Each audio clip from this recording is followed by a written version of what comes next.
What's going on, everybody? Welcome back to the Citizens of Gaming podcast. Happy Halloween. I'm Tim. Happy Halloween. Happy Halloween, I'm Brenden. I'm Josh, by the way. So, this one is a Halloween special. It's a bonus episode. We're doing it a little bit of out of cycle because with it being Halloween brings Halloween content into different games, and that's what we wanted to talk about today. We'll start off by saying that with the Halloween content, I understand that not every it's becoming more and more popular, but not every studio or game company is doing Halloween content. It is, I think, getting more and more popular as time goes on, but it's not exactly super popular right now. I think it's a lot because these studios or these companies have specific times of when they're going to do maintenance, or they're working on other stuff like DLC or different projects. So trying to add in something like Halloween themed or Christmas themed or even Valentine themed, I think it kind of makes it a little bit more difficult for them because they're having to pull resources from one place and add it into this. It does add a little bit of depth to the games. Does it really make them much money? That's kind of a debatable thing. Yeah, I mean, I in my gaming history of how long I've played video games, and at least the 2 to 3 decades. I mean, I'd say at least 2 decades of when I feel is when I first started experiencing any sort of holiday content in video games. And referring to Halloween specifically, the only games I've experienced Halloween content is Destiny and Call of Duty Warzone, which is, I mean, I'm sure there's more out there, but those are the only two, and I think from my experience on playing them, they're pretty phenomenal. It's pretty phenomenal content. Let's just put it that way. I know it's the issue is not a lot of people get to connect specifically with I guess holiday content specifically. I mean, it's definitely newer to the video game genre. I mean, excluding Christmas, which is kind of a little bit more popular when it comes to the holiday stuff. But Well, I mean, it's newer mostly because a lot of games now are designed to last longer, and so it's a simple way to just throw on some, I mean, I know it isn't cheap and easy content, but for lack of a better term, kind of cheap and easy content.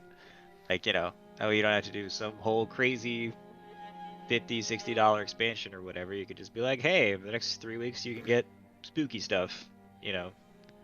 And Destiny does it great. Overwatch, Borderlands 3, I think is still doing it every year. They have a little Halloween shindig thing, special mission. I saw something to that get Red stuff. Dead. I saw something that Red Dead did it also. Yeah, I didn't look into that. I don't know if it's just there's actual Halloween stuff or if it's just bonuses. oh, the newer Yeah, Red Dead Red Dead Redemption Online. 2? Oh wow. I think another I know issue. the first Red Dead Redemption did was that Halloween content or was that just random DLC? There, I mean, it was DLC, but it was also, I mean, it was Halloween. It was zombie themed. It was Halloween content. They released it yeah. in October. Oh, okay. Well, hey, there's one right there. But I mean, yeah, it was its own standalone expansion type deal. I do think that as time goes on, we might see more stuff like this. Not necessarily specifically Halloween, but just any of the holidays throughout the year or even seasons. Because it's a lot easier to, I think, in my opinion, it's a lot easier for them to update games now, or these games are so interactive and always kind of fluid and moving that, yeah, they might take away resources and people from working on other projects, but I don't think it's as big of a hang up to just add in something as opposed to 10, 15 years ago when we didn't hardly get any updates or any DLC. And when we did, you knew about the updates or the DLCs months in advance. Now Yeah, it's almost a weekly thing. yeah. I mean, the biggest thing that I think I can see out of its benefit, or that I kind of enjoy as a whole, is, I mean, when you look at holidays in general, it's mostly the bigger holidays such as Thanksgiving or Christmas where family and everybody, even friends, get together specifically just because maybe distance separates you and costs money for plane tickets. And with video gaming being such a universal language, and especially with with it being online and you being able to just talk to your friends over a party, a gaming party, whatever, um, you know, having these developers adding in this holiday content is kind of a neat thing when it comes to like spending time with your friends and family doing those, you know, doing that holiday content together. I mean, you know what I mean? Does that make sense? No, yeah, I absolutely agree. Me and you kind of touched on this the other day when me and you were talking. So, like, me and you, we're kind of cousins by law.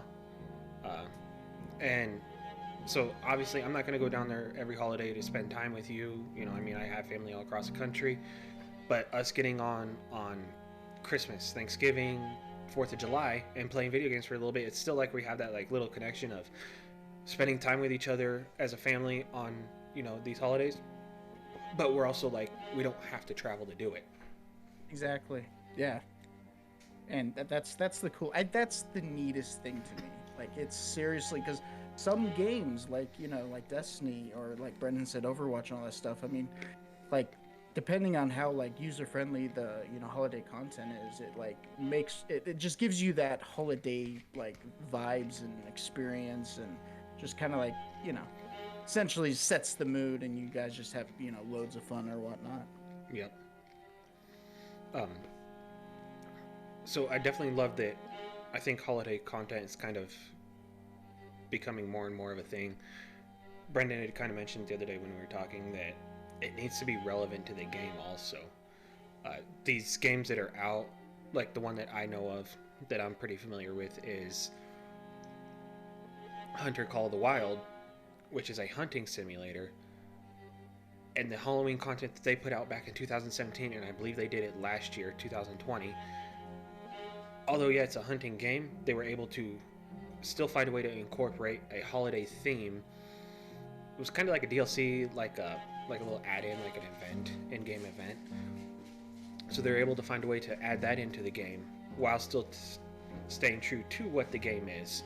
And what that event included was, as you're walking around the map, you'd hear like witches cackles, or you'd hear strange noises that you wouldn't normally see. You go to this one specific part of the map and it triggers the event, and it talks about having to kill the first infected animal, which is talking about a zombie animal. And so you kind of walk around the map killing 3 different animals that are zombies or undead. I believe it was a bear, a deer, and an elk. And then it forced you to this, like the southern part of the map, and you fought off a horde of elk. And once you finally fought off the horde, you got to face the first infected and kill them. And then that was like the completion of the event. So it still stayed true to hunting, but it also was able to incorporate that Halloween theme into it. Right, Yeah. and that's what you want out of good holiday content. You don't want it to just be shoehorned in for no reason. I mean, that was the point I was trying to make. You don't want it to just be random nonsense for random nonsense's sake. Like, Right. you don't want to just cram Halloween content into God of War just because it's Halloween. Like, Right. it needs to serve a purpose and Yeah. find a way to fit the game or make the game fit it. Absolutely agree. So Call of Duty has their Halloween event going on. I'm going to talk about this one also because I'm familiar with this. Josh, you're familiar with it too. Warzone. Yeah. This year they have ghosts where once you die, you come back as a ghost. You have to kill 3 people to get your soul back, if you will, and then you come back into the game. All the while, you still have other teams trying to kill you, plus these ghosts. I didn't really much care for this event this year because it was a carbon copy of last year's event, which was zombies. The only difference is this year you're a ghost and you have one separate different ability. Yeah, I mean, I didn't much care for this little the ghost thing. I just felt like it was. I mean, a lot of people can agree to disagree or argue with with what I'm going to say, but it's just I think it's a poor attempt to kind of like reuse that content that I would have preferred them just to bring back the zombie stuff and maybe add into it a little bit instead of like changing it and just rebranding it essentially with Yep. just a little bit of different stuff, which because I felt like it really didn't work. And I mean, just at least in my experience of playing the 2 to 3 matches I didn't enjoy it as much as I did the last year's event with the zombie stuff. Well, it felt like a cheap knockoff to last year's zombie event. Like me and you got in, we started playing. We're like, oh, this is zombies as ghosts. Like, there's really not much change between last No, year's event yeah, and this year's. yeah. Like I said, it wasn't fun. I felt like it was kind of like a washout, essentially. Like I would have rather have much played the last event, maybe if with maybe some additions of like different like map stuff going on or something Right? No, of that that nature. I think that would have been better. The thing that I do like that they brought into Warzone or Call of Duty. However, I don't know how far it went because I only play Warzone of all the Call of Duty titles. Is they bring in like characters from different movies. So like this year they brought in Ghostface. Last year they brought in Jigsaw and Leatherface. Those to me add more depth to the game than the zombie event or the ghost event that they brought back this year. Yeah, I can't recall if last year if those the Halloween characters they brought had a lot of dialogue, because I know this year with that Scream guy, uh, Ghostface, right? Yep. Yeah, that's good. Um, he has a lot of dialogue, and I think hilariously that's the best part about that character being brought in, because I really don't recall last year when they brought out those characters there wasn't much dialogue for him. I think what the Saw character had some in-game audio stuff during the Halloween event in a specific house or something, Okay. but I did like this year's little Halloween character additions. You get such a kick out of hearing Ghostface you know Yep. saying what he says. And then I've been seeing around on TikTok that there's like little Easter eggs. I don't know how true this is or if it's just people dubbing in their own. I guess there's phones ringing throughout the map. You answer him, and he says something kind of relevant to like maybe something you had just done in the past few minutes. Have you seen any of those, Josh? I'm not entirely sure, actually. So I don't, like I said, I don't know if it's just somebody dubbing the voice in themselves or if this is Yeah. legit content inside the game. It would be cool to, check it out. Um, I don't Yeah, remember. that would be actually pretty phenomenal. Yeah. That is true. Back to Ghostface or to Leatherface and Jigsaw. I don't remember if they had much dialogue either. I didn't play as them because neither of those interested me, like Ghostface did. Same. So I can't say for sure, whether Ghostface has more or not. It wouldn't surprise me if he does have more. If they got kind of the license or the okay to use that actor and use his voice, I imagine they try and milk it for all it's worth. Yeah. Yeah, I mean that like yeah, just like you just said, like with obviously the copyrights and all that stuff. Maybe they got a little bit more access to this character than the other few.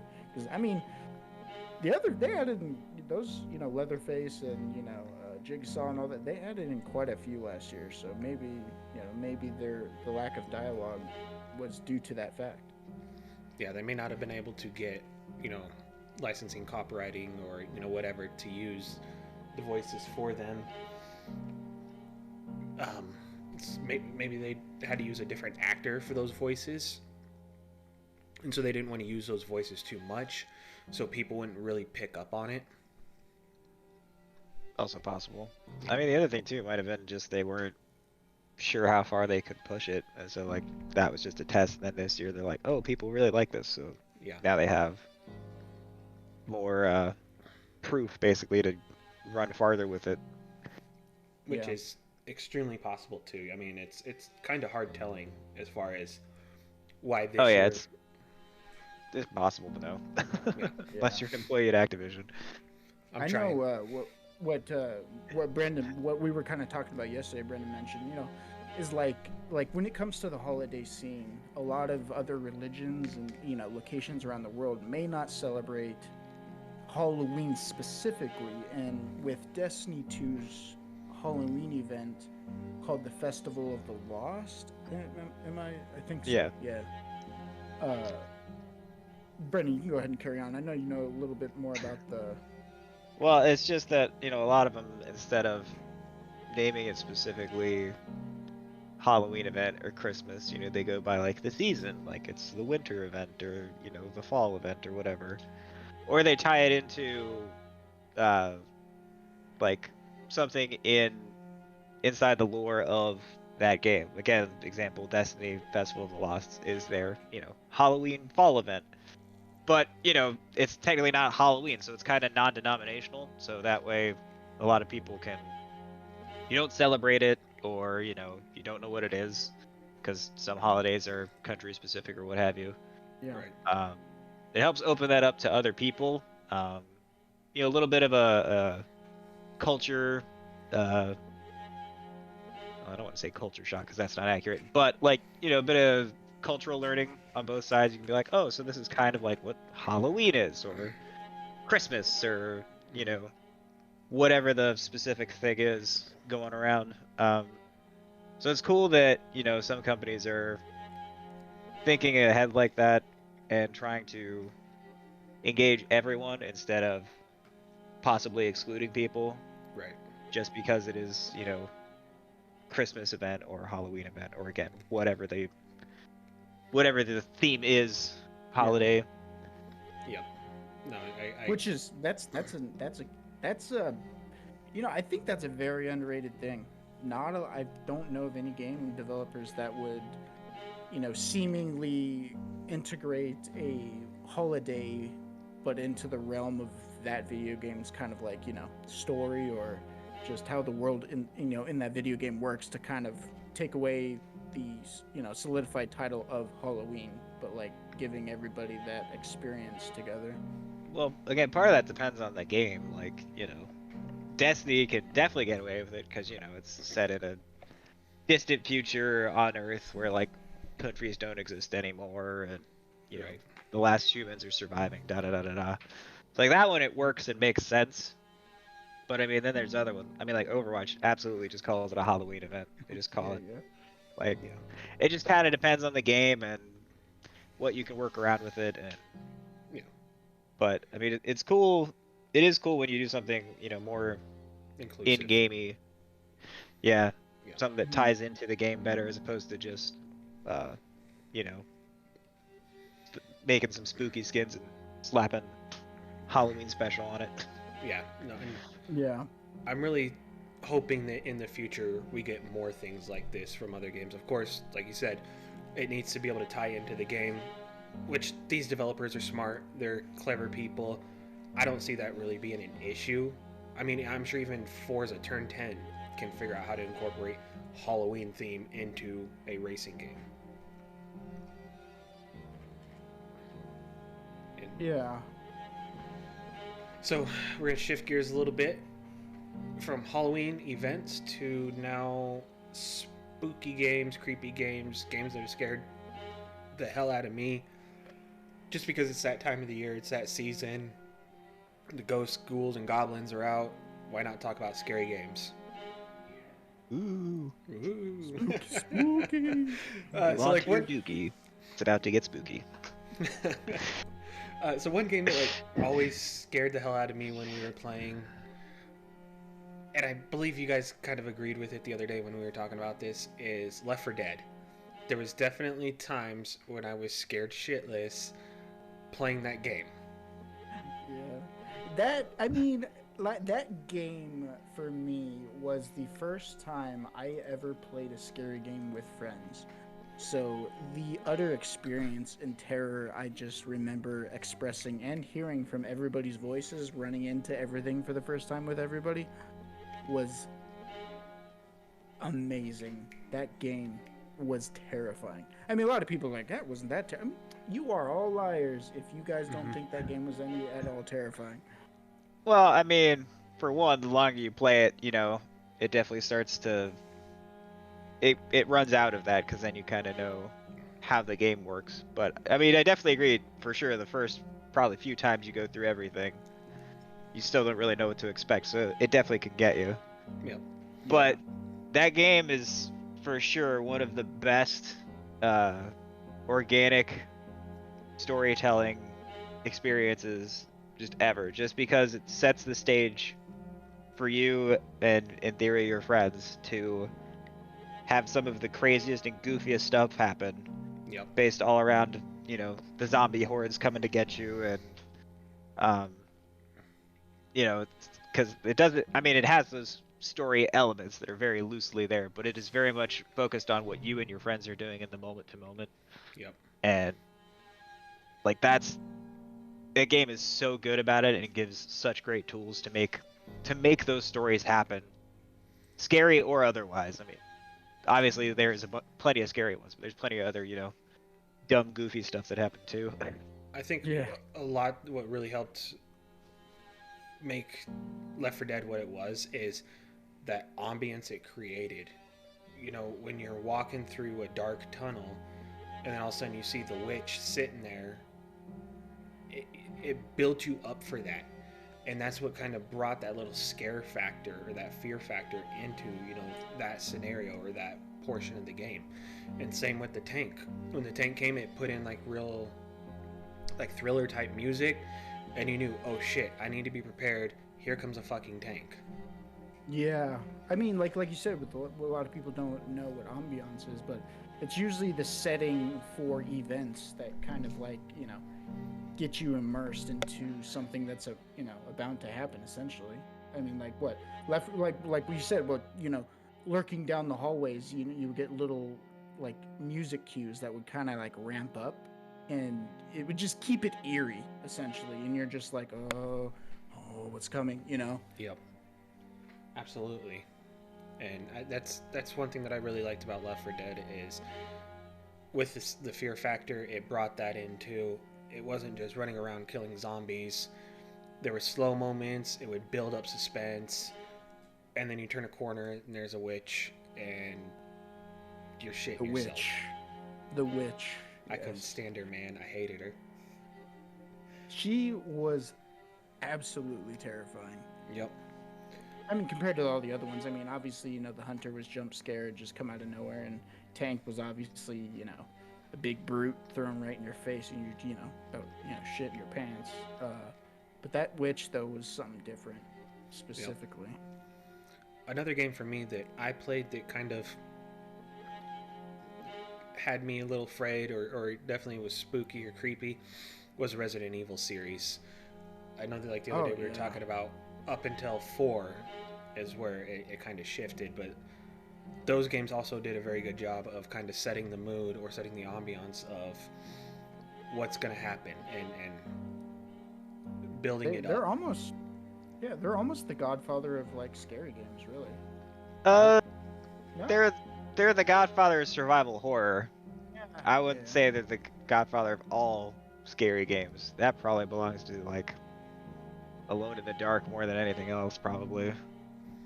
But I mean, Alone in the Dark was very much just a point-click adventure game with spooky stuff. Mm-hmm. Resident Evil was definitely more about surviving the situation you were in, hence survival horror. Yeah. But yeah, in those games, I mean, even now to a point, like, still hold up relatively well. I mean, the controls suck, and not having control of a camera is just awful and terrible to go back and play. But it honestly used some of those. It's the game's limitations, well, the system's limitations, to its benefit, because that fixed camera angle, that again you had no control over every time you walked into a new area or whatever, set up so much shock and so much surprise. And again, like they would purposely hide stuff around those corners conveniently just because you couldn't see it past the camera. And like they'd have stuff come out at you, and then they would do it again, because of that, they were able to create these great scenes and great storytelling, and again, in a weird way, kind of make you feel helpless just because you didn't have control over what was coming from where and you couldn't really see. Um, so at the time, like those games were absolutely terrifying. Yep. And just to put in perspective, like what Brendan's talking about is those games came out on, was it PlayStation, before there was even analog sticks. So you had a D-pad, and you had your X, triangle, square, circle. There was no way to manipulate the camera or your view like there is today.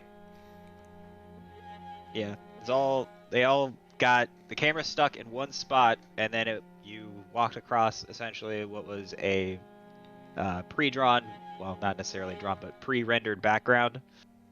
So it was essentially a static image, and then you would move your character around inside that image. Was basically how they did it. That's how that worked. Yep. But yeah, they could do a lot there with like perspective, and they just played with that to make some of the zombies seem bigger than they actually were, and again, to set scenes of stuff jumping into that, like God only knows how many times you walk down the edge of a hallway on the outside of the mansion or whatever in the first game, and then Raccoon City Police Department in the second, and then just something just pop in through the window and just scare the crap out of you. Yeah, I mean, like from what I remember when I was younger, I specifically played just enough of it to really experience it, because back when I was younger, my uncle had that game, and Res 2, I think. Probably Resident Evil 2. I remember like those scenes where you go through the door and it would scene change for a second. Right when the scene came to, it was a jump scare immediately waiting for you, or like turning the corner and it changed the scene, jump scare. That game was hard to play. Yeah, and it seems what a great game. Yeah, so definitely great games. Left 4 Dead was obviously great games. Now it seems like, as we kind of talked about the other day, when we were talking about this, is now there's so many games. There are almost a dime a dozen of zombie games, which it could be the time frame, the year that we're, or the portion of the year that we're in. But there's so many zombie games, so many jump scare games where they're just trying to build you up real quick to jump in to scare you. I haven't really played very many zombie games. I do have one on my list that I want to play, or actually it's a vampire game, not a zombie game. But from what I've seen, from what I've played, it doesn't really seem like any build you up kind of like the Resident Evils or the Left 4 Deads do. I mean, they're out there, but they're harder to find. And also, to be fair, those kinds of games are harder to make. It is a lot easier to make a game where you just kind of, build a little bit of tension and then immediately have a jump scare. I mean, like, look at the success of Five Nights at Freddy's. Like, Jesus Christ.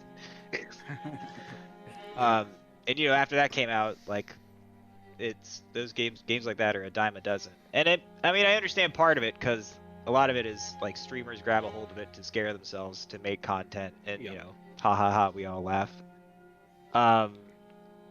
But those, again, like, creating a true horror experience in the modern day takes real time and effort. And again, this, it's going to sound like I'm crapping on like Five Nights at Freddy's. Like, I think those games have their place, but those games are also sort of like, like every generic horror movie, like, like like most of like Friday the 13th, where it's just kind of about like this. It's kind of more about like some of the kills that are happening and some of the scares that are happening, as opposed to like what's actually going on. Right. So like it's based more on just jump scares and just shaking you, as opposed to like actually terrifying you. Right. Yeah. I mean, like saying like with the jump scares, and the one game that I've ever seen streamers play that I felt the most relatable fear watching them play it and feeling that's exactly how I reacted was oh my gosh, I'm spacing on the name. My brain just dumped. Um, Well, describe it. Yeah. See We if can we can probably help figure out you. what it is. it just recently came out with the second one. We were mentioning it yesterday, and the second one Outlast? was yes, Okay. Outlast. I never finished it. I can't. I just can't. Outlast 1 is excellent, and again, a perfect example of a game that actually gets you engaged and makes you feel like genuinely afraid. Yeah. Um, it's they came out, I'm gonna say like 2015, 2016. Like it's fairly old at this point.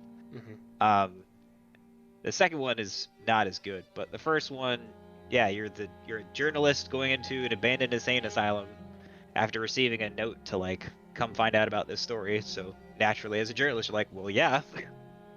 So you go there and then you get basically stuck in this insane asylum and you have to find your way out.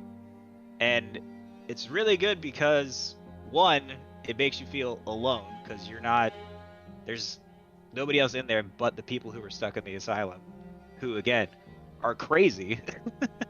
They've all gone insane. And it's like the middle of the night, so the entire game is like dark and black. Um, you are not, you know, to reference Resident Evil, you were not John Q. Badass. You were not Leon Kennedy. You were not Chris Redfield, super soldier extraordinaire. Like, you're just a journalist. You never pick up a gun. You never pick up a knife. You don't have a weapon. You're just some dude.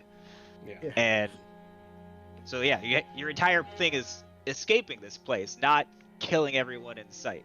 Yeah, that was the smart thing. I mean, I think that's the smart move, in doing what they did is you can't do anything. You have no way to fight, so it literally makes you humanly vulnerable. Like, most video games you're like super soldiers, you have the health bar where you can take like uncontrollable amount of damage to your body. But in this game, it was grounded as close to being human as possible, honestly, right? Yeah, I mean, again, reality might be pushing it a bit, but again, like, you are just some guy. Like, Yeah. everybody likes to pitch their character as like, a quote unquote everyman. Like, Yeah. Nathan Drake from Uncharted is supposed to be an everyman, which is the most absurd thing ever. But like, you know, they say everyman, but they just mean kind of like, oh, he's like a normal guy who just happens to go hunt treasure or whatever. But like, no, your character in Outlast is literally just a guy. Like, he's just a normal, average sized white dude who just happens to be a journalist and get trapped in this whole situation. So it helps you. I mean, not that the character itself becomes that deep, but it helps you put you in that mentality of like, oh shit, this could have happened to me. Or, it feels like a somewhat realistic scenario instead of, fighting off 8 million zombies in Raccoon City or what have you. Right. So I never played that game, and it sounds like I don't want to play that game because I've said before I'm not much You into are a those kind of coward. games. I am a coward. Okay. You're yellow. You have to You're at yellow. least try it, and you'll know the utter No, I'm good. fear. I'm good. It's very good. The second one, not so much. It really ends up losing a lot of what made the first one special. Because the second one takes place mostly in like the outdoors and all these open fields and stuff, and it really loses its luster because they try to pull a lot of the same stuff that they did in the first one, and then they Okay. just do it in a different setting, and it just doesn't work. Yeah. It's um, but I mean the first game is great. It is probably one of the better horror experiences of recent memory. Yeah. Um, and Yeah. it's pretty quick too. Like if you can probably get through it in like probably about 4 hours. Maybe Okay. it might be a little longer, it might be closer to 6, but like it's not long. It's not like you're like, it's not like it's like a 20-hour game or anything like that. Okay. Um. And I mean, the other thing too is once you play it, there's not a ton of reason to replay it, just because it is a pretty linear experience. There's not a ton of different stuff, but Okay. it's definitely worth the one playthrough, I would say. I definitely like the idea that it's. And correct me if I'm wrong, please, because my knowledge of video games is not nearly as vast as your guys's. But in the sense of trying to create a scary game, a game that brings fear to you, they took it from a different approach than what some of these other developers did. And like you said, you're not a super soldier, you're a regular fucking dude in the game. You don't have a gun. So they didn't like try to just bum rush you with a bunch of zombies and you got to fight your way out of it and try to bring fear to you that way.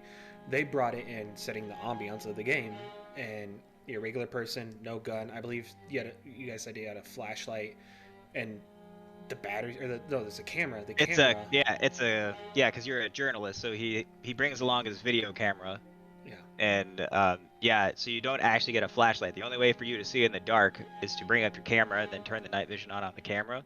Right. So in like pitch black, that's all you can do, and then the batteries run out. And if that's out, then you just kind of have to wander around in the dark and find more batteries. Yeah. That's when the game got terrifying for me. When I started getting, I was running into a lot of issues where I wasn't finding batteries.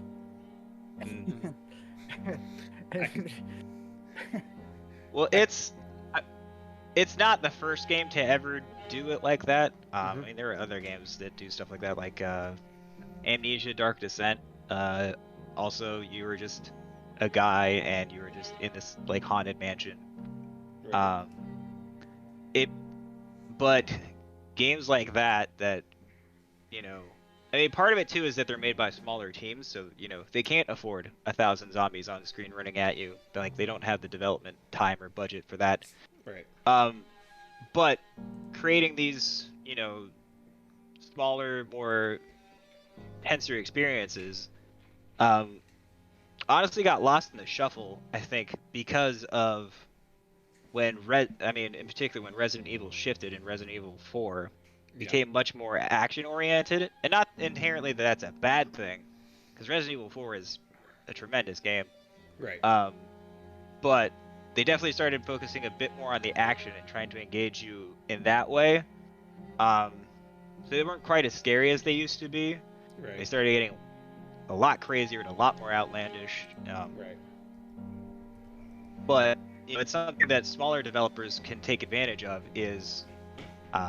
I'm a big believer in less is more, and so there's a lot of stuff that happens in Outlast but isn't entirely shown to you. At the very least, is not shown right away. So it kind of leaves this room in your imagination of like, oh, what the fuck is that? Or, oh shit, there's definitely something around the corner, and it's just because it's dark around that corner. And again, you don't have a gun, you have nothing, so you're just like fully expecting like, well, I'm gonna walk around this corner and die because something's here, and then you walk around the corner and nothing's there. Like, it does a very good job again of setting the stage and making you feel like you are in this scenario and immersing you and engaging you as just somebody. Yeah. So going back to Resident Evil, and you said that Resident Evil 4 there was a shift, right? Yeah, that's Resident Evil 4 was when it definitely became a bit more action focused. So Resident Evil 4 was released in 2005. Resident Correct. Evil the movie was released in 2002, and the second Can one we was not released talk in... about the movie? it's making my point though. In 2004. The videos are. I understand that people have their opinions on the movies. I'm just wondering that if Resident Evil didn't switch because of the influence from the movies. It did. Maybe a little bit, but also, I mean, before Resident Evil 4, there was actually like, I want to say there was actually like 8 Resident Evil games, because there was 1, 2, 3, and then Code Veronica X, and then I think they had both the Outbreak games at that point, and I feel like there's another one, but I can't think of it off the top of my head. But like, the series really kind of shot out of a cannon, and there was a lot within a little amount of time, and so people were already getting kind of worn out. So like, it needed a shift. Yeah. Which is what Resident Evil 4 brought to the table. But Resident Evil 4 also still straddled the line. I mean, it definitely was more action focused with its over-the-shoulder camera angle and the focus on, the improved gunplay and stuff. Right. Because 5 is definitely where it just good God, that game is just straight action with zombies. There is nothing scary about that game in Yeah. any way, shape, or form. Um, not again. Resident Evil 5 has its merits, but like Right. Resident Evil 4 was definitely the shift away from like it being about surviving this experience, survive the survival horror aspect of it, and definitely made it more actiony. Right. And again, maybe the movies did have a bit of something to do with it, but part of it too was just the times, because like Yeah. until Resident Evil 4, again with those outbreaks and Code Veronica X and all that stuff, they were still using even into the PS2 development cycle, where we had full camera control for a lot of games. They Right. were still doing, static cameras. You were still just, you still didn't have camera control, and you still didn't, the uh, combat controls were still clunky and unintuitive and a pain in the ass, and people were just getting tired of it. Yeah. So we kind of Yeah. gotta. I Go mean, ahead. Sorry, Rash. go ahead. No, No, go ahead. he's getting to that point. Or, No, we just kind of got a little shifted off topic, divulging into Resident Evil. But we did, and when something I was kind of thinking about when you guys clicked in my head is when it comes to scary games as a whole, right? It's the AI. When it comes to you versus AI system, it's the AI system. I feel that kind of like makes or breaks the experience. absolutely. Especially when you look at like Left 4 Dead and its AI system, it works and it scares the living daylights out of you. And then I've heard that the Alien games. Well, yeah, part of that depends on the game. I mean, Left 4 Dead has its AI director setup, which is essentially for lack of a better term, it's essentially like a robotic dungeon master behind the scenes, and it just picks the moments of when to do whatever it wants to you. So, it decides whether or not you found that ammo cache that you really needed, or, now's the time to spawn 2 tanks at the same time, or so I mean, and that's one of the best parts about Left 4 Dead, is that every time you play it, it is a different experience. But for like a true great AI, and I mean, again, it's something that I loved, and when I played it, is Alien Isolation, which I think is what you were getting at, Josh. Yep. Is Alien Isolation is uh, basically playing the first Alien movie in video game form. It's the closest experience you're probably going to get to it. It is so good, and a lot of what we talked about with Outlast essentially reapplies here. It is great atmosphere. It has a lot of slow build into it, and then the real kicker is when you get hunted by the xenomorph, the alien, and the whole trick of it is that it is essentially, I mean, for most of the game, it is basically unkillable. And so it is the boogeyman, popping out of the closet and coming to find you. It is very much that kind of haunted house in space. And that thing, the AI for that is so good because it actually hunts you down. Like, it doesn't just know where you are. It's not like, it pops into the room and just magically knows where you are. It actually like hunts you down, and you are the prey, which kind of creates this unique scenario in it. Because depending on like, it can see like some of your recent footsteps. If you pop out of cover when it's looking, then it can see you. But it kind of essentially just slowly stalks you and tries to hunt you down inside of this area. And what makes it worse is when you're in that area and you need to, solve a puzzle to open the door or whatever. So you're just on the clock, like doing simple stuff, like just doing some basic things that you've done a million times before, but because the alien is on your ass, you're just fumbling like an idiot, like you would in real life, essentially. Like, imagine if some, crazy monster was chasing you down, like, you'd probably fumble and drop your keys to open the door, like. Yeah, that's the coolest thing. So it's like you got that, and like not many games can capture the human, that humanoid feeling, essentially, like that grounded feeling of like you can't do Yeah. a damn thing about it. You know? Yeah. I mean, Alien does a great job of that because you are very much alone on this space station. Right.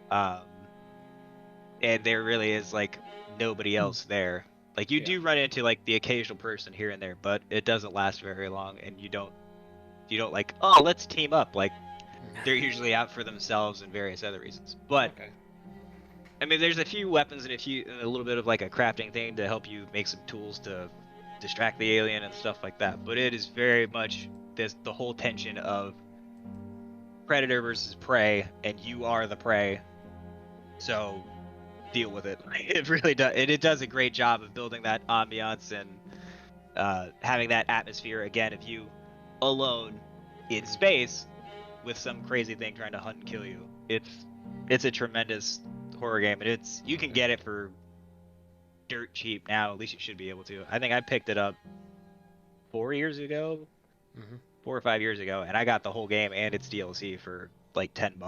Like it's easily worth it. Yeah. Yeah. If you want to scare yourself.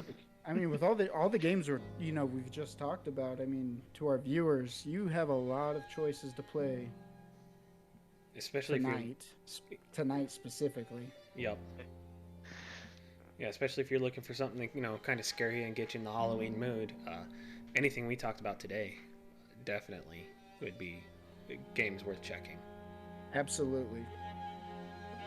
So, if you guys got anything else on this Halloween edition? Anything to add to the spooky? No. Just enjoy your Halloween, guys, and get some jump scares in. I mean, it's not a true, spooky season if you ain't a little bit scared, right? Absolutely. So I think that's going to do it for this bonus episode. Once again, happy Halloween. Thank you for listening. We really hope you guys enjoyed our bonus episode. Something that we haven't mentioned in the past, and I'll mention it right now, and I'll mention it again on the next episode when that comes out next week, or later this week rather, is if you guys have any questions, you could hit us up on our Twitter at CO Gaming Podcast. If you're listening to us via YouTube, leave a comment in there about your question, and we'll be glad to answer them here on the show. But anyways, thanks for listening. Hope you guys enjoyed it. Hope you give us 5 stars, thumbs up, subscribe, tell us what you think, and we will see you guys next time. Later, guys. Bye. Happy Halloween.